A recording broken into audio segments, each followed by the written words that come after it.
نبی اکرم صلی اللہ علیہ وسلم کے حیات کے متعلق بحث مباحثہ حد سے زیادہ ہو رہا ہے۔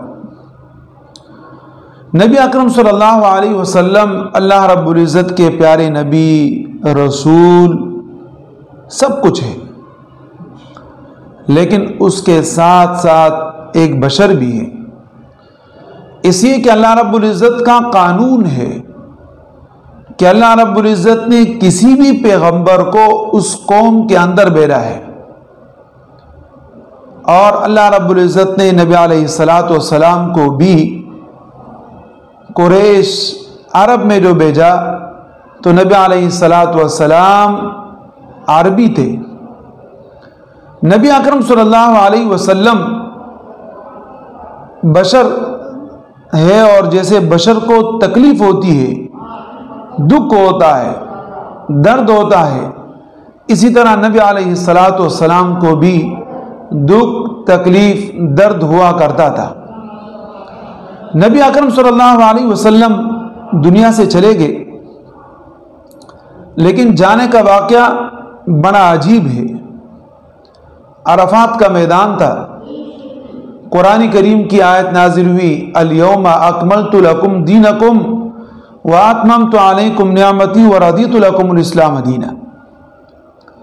آج کے دن میں نے تمہارا دین مکمل کر دیا، اور جب دین مکمل ہو جاتا ہے تو پھر پیغمبر کے لیے رہنا نہیں ہوتا، بلکہ پھر پیغمبر کو دنیا چھوڑ کے جانا ہوتا ہے۔ لیکن اس آیت کا منشا، مقصد، مراد وہ بڑے صحابہ سمجھ سکتے تھے جو نبی اکرم صلی اللہ علیہ وسلم کے ساتھ ہمہ وقت اٹھتے، بیٹھتے، چلتے، پھرتے تھے۔ پھر کچھ دنوں کے بعد قرآن کریم کی آیت نازل ہوئی، اذا جاء نصر اللہ والفتح ورأیت الناس يدخلون فی دین اللہ افواجا، کہ فتح آ چکی ہے، مدد آ چکی ہے۔ اب آپ دیکھیں گے کہ جوگ در جوگ کثرت کے ساتھ لوگ دین اسلام کے اندر داخل ہوں گے نا۔ اب جب ہوں گے تو اب جزا اور بدلہ یہ ہے، فسبح بحمد ربک واستغفروا انہ کان توابا۔ اب اللہ کی یاد کرے، کونے میں بیٹھ جائے۔ اب لوگ خود بخود اسلام قبول کرتے جائیں گے، اسلام کے اندر آتے جائیں گے، جو آپ کا کام تھا وہ آپ نے کر لیا۔ صحابہ کرام کو اس آیت کے نازل ہونے کے بعد انتہا درجے کی خوشی ہوئی، خوش ہو رہے تھے۔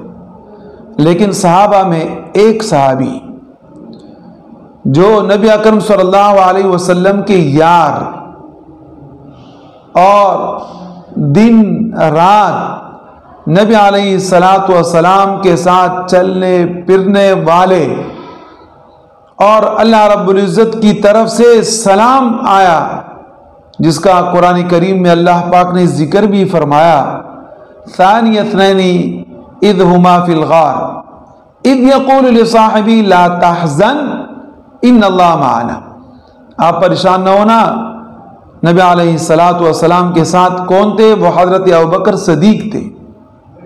وہ رو رہے تھے، کونے میں جا کے رو رہے تھے، اس لیے کہ اس آیت کا منشا اور مقصد حضرت ابوبکر صدیق رضی اللہ تعالیٰ عنہ صحیح سمجھ چکے تھے کہ جب نبی اکرم صلی اللہ علیہ وسلم کی دین مکمل ہو گئی اور اللہ کی طرف سے مدد بھی آ گئی، لوگ بھی کثرت کے ساتھ داخل ہو رہے ہیں، تو اس کا مقصد یہ ہے کہ نبی علیہ السلام دنیا سے اب چلے جائیں گے۔ تو نبی علیہ السلام کو بخار محسوس ہوا، اور وہ بخار بڑھتا گیا۔ نبی علیہ السلام ایک جنازے میں چلے گئے۔ جب واپس آئے تو نبی علیہ السلام کو تکلیف ہوئی، اور پھر بخار پہ بخار آتا رہا، یہاں تک کہ جمعرات کا جب دن تھا تو جمعرات کے دن سے نبی علیہ السلام کے بخار کے اندر شدت آئی، اور پیر کے دن نبی اکرم صلی اللہ علیہ وسلم کا دنیا سے رخصت ہونا معلوم ہوا کہ نبی علیہ السلام دنیا سے چلے گئے۔ اب یہاں غور کرنے کی بات یہ کہ نبی علیہ السلام حیات ہے یا نہیں، تو اس میں مولویوں کے نقطوں سے ہٹ کے آپ کو ایک بات بتاتا ہوں جو شاید کسی کو معلوم ہو یا نہ ہو۔ ایک بات، نبی اکرم صلی اللہ علیہ وسلم نے حضرت عائشہ صدیقہ رضی اللہ تعالی عنہ سے فرمایا کہ عائشہ، وہ جو یہودیہ نے خیبر کے موقع پر مجھے زہر دیا تھا اور حضرت جبریل علیہ السلام نے نبی علیہ السلام کو وحی کر کے بتا بھی دیا تھا، اور دوسرے ایک صحابی اسی وقت شہید ہو گئے تھے اس زہر کی وجہ سے، نبی علیہ السلام نے الٹی بھی کر لی تھی لیکن پھر بھی اس کا اثر نبی علیہ السلام کے جسم میں چلا گیا تھا، جو نبی علیہ السلام نے پھر اس وقت محسوس فرمایا اور حضرت عائشہ سے فرمایا کہ عائشہ، یہ اس یہودیہ کے زہر کے اثر ہے جو آج میں محسوس کر رہا ہوں۔ تو نبی علیہ السلام کا دنیا سے چلا جانا وہ اس زہر کی بنا پر ہے، اور جب زہر کی بنا پر یا کسی کو اسی طریقے سے قتل کر دیا جاتا ہے اس کو مردہ نہیں کہتے، اس کو شہید کہتے ہیں۔ یہ بھی شہید کا ایک مقام ہے، مرتبہ ہے۔ تو نبی علیہ السلام کی یہاں شہادت ثابت ہوئی، اور شہید کے بارے میں اللہ رب العزت فرماتے ہیں کہ وہ مردے نہیں ہوتے۔ اللہ رب العزت کا ارشاد ہے وَلَا تَقُولُوا لِمَن يُقْتَلُ فِي سَبِيلِ اللَّهِ أَمْوَاتًا بَلْ أَحْيَاءٌ، کہ جو اللہ کے راستے میں مر جاتے ہیں وہ مردے نہیں ہوتے، وہ زندے ہوتے ہیں۔ اور نبی علیہ السلام کی یہاں شہادت ہوئی تو لہذا اس سے معلوم ہوا کہ نبی علیہ السلام حیات ہے، زندہ ہے۔ پھر دوسری بات یہ ہے کہ نبی علیہ السلام نے اپنی زندگانی کے اندر ارشاد فرمایا تھا کہ میرے موت کے بعد میرے قبر کو عبادت گاہ مت بناؤ۔ یہ جو نبی علیہ السلام کا ارشاد ہے، کیوں؟ یہ اس لیے کہ نبی علیہ السلام اپنے آپ کو حیات سمجھ رہے تھے اور اپنے آپ کو زندہ سمجھ رہے تھے قبر میں، اسی کہ کوئی آدمی جب قبر میں جا کے اس سے مانگتے ہیں تو اس کا ذہن یہ ہوتا ہے کہ یار یہ زندہ ہے اور یہ مجھے دے گا۔ تو نبی علیہ السلام اپنے متعلق لوگوں کو یہ بتانا چاہ رہے تھے کہ میں تو زندہ ہوں گا لیکن میرے سے مت مانگو، مانگنا ہے تو اللہ سے مانگو۔ نبی علیہ السلام کی حیات کے اوپر بھی یہ ایک دلیل ہے۔ پھر نبی اکرم صلی اللہ علیہ وسلم نے حضرت فاطمہ الزہرا رضی اللہ تعالی عنہ سے فرمایا کہ فاطمہ پریشان مت ہونا، دنیا سے چلے جانے کے بعد جو میرے سے پہلی ملاقات ہوگی وہ آپ کی ہوگی، اور جو ملاقات ہوتی ہے تو مردے کی تو نہیں ہوتی، ملاقات زندے کی ہوتی۔ تو نبی علیہ السلام زندہ حیات ہے۔ اور پھر یہ ہے کہ نبی علیہ السلام کے جسد خاکی کی مٹی جنت سے اٹھائی گئی، اور جنت وہ زندوں کا جگہ ہوتا ہے، مردوں کا جگہ نہیں ہوتا، اور ہر مٹی کے اندر ایک تاثیر ہوتی ہے۔ تو نبی علیہ السلام کی مٹی وہ زندہ ہے، اس کے اوپر موت آنا نہیں۔ اور تمام باتوں میں ایک بات میں آپ کو بتا دوں کہ امام غزالی رحمہ اللہ فرماتے ہیں کہ ایک مرتبہ کوئی آدمی پیدا ہو گیا نا، اس کے لیے مرنا نہیں ہوتا، اس کے لیے مرنا نہیں ہوتا، اس کے لیے صرف انتقال ہوتا ہے، منتقل ہونا ہوتا ہے۔ پہلے وہ ماں کے پیٹ میں ہوتا ہے، تو ماں کے پیٹ سے منتقل ہو کے دنیا میں آتا ہے، دنیا سے منتقل ہو کے قبر چلا جاتا ہے، اور پھر قبر سے حشر کے میدان پہ چلا جاتا ہے، منتقل ہو جاتا ہے، اور پھر حشر کے میدان سے وہ یا جنت یا جہنم کی طرف منتقل ہوتا ہے۔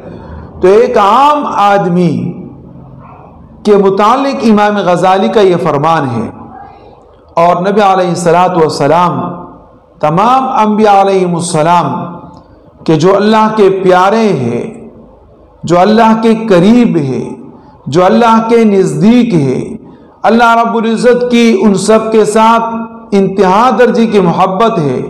کوئی اللہ کا دوست ہے، کوئی اللہ رب العزت کا رازداں ہے، اور کوئی اللہ کا محبوب ہے، اور کوئی اللہ کا ذبیح ہے کہ اسی کے نام پہ ذبح ہوا ہے، اور ان کو یہ نام، یہ صفتی نام اللہ پاک کی طرف سے دیے گئے ہیں، تو پھر کیا ان کی جو موت ہوگی اور موت کے بعد والی زندگی ہوگی، تو کیا وہ زندگی پھر عام آدمی کی طرح ہوگی؟ کبھی بھی نہیں ہوگی۔ دنیا میں آپ دیکھتے ہیں لوگوں کے طبقات ہوتے، آپ کے پاس کوئی آدمی آتا ہے تو بڑا آدمی ہوتا ہے، آپ اس کو خاص جگہ پر بٹھاتے ہیں، نارمل سا بندہ ہوتا ہے اس کو عام جگہ پر آپ بٹھائے تھے، اسی طریقے سے درمیانی طبقے سے تعلق رکھنے والا ہوتا ہے، اس کو اسی حساب سے آپ رکھ دیتے ہیں۔ تو دیکھیں یہ انبیاء علیہ السلام اللہ کے قریب ہے، ان کے لیے موت یہاں بھی نہیں ہے وہاں بھی نہیں ہے، یہ ہمیشہ زندہ ہے۔ ہاں اتنی بات ہے کہ انبیاء علیہ السلام دنیا سے چلے جاتے ہیں اور قبر میں جا کے وہاں زندہ ہوتے ہیں، اور برزخ کے اندر ان کی حیات ہوتی ہے اور وہ زندہ تابندہ ہوتے ہیں۔ اس لیے نبی علیہ الصلاۃ والسلام نے فرمایا کہ جب آپ میرے قریب آ کے مجھے سلام پیش کرتے ہو تو میں سنتا ہوں، اور جب دور سے بھیجتے ہو تو فرشتے وہ میرے پاس پہنچاتے ہیں۔ اسی کوئی پیغمبر جب مر جاتا ہے، اور خاص کر ہمارے نبی علیہ السلام کہ جب دنیا سے چلے گئے، تو نبی علیہ الصلاۃ والسلام کے زوجات میں سے کسی کے ساتھ کسی نے شادی نہیں کی اور نہ کر سکتے، تو ظاہر ہے کہ نبی علیہ السلام حیات ہے نا، اس لیے کوئی نبی علیہ السلام کی زوجہ سے شادی نہیں کر سکتا۔ اسی طرح کوئی مرتا ہے تو اس کا مال تقسیم ہوتا ہے، نبی علیہ السلام کا مال تقسیم نہیں ہو سکتا۔ کیوں؟ اس لیے کہ نبی علیہ الصلاۃ والسلام فوت نہیں ہوئے، بلکہ نبی علیہ السلام زندہ اور حیات ہے۔ جو ہمارا عقیدہ ہے کہ نبی اکرم صلی اللہ علیہ وسلم حیات ہے، زندہ ہے، اور اللہ رب العزت کا یہ فرمان کہ وَلَٰكِن لَا تَشْعُرُونَ، تمہارا شعور، تمہارا عقل، تمہارا سوچ، تمہارا ذہن کام نہیں کرتا۔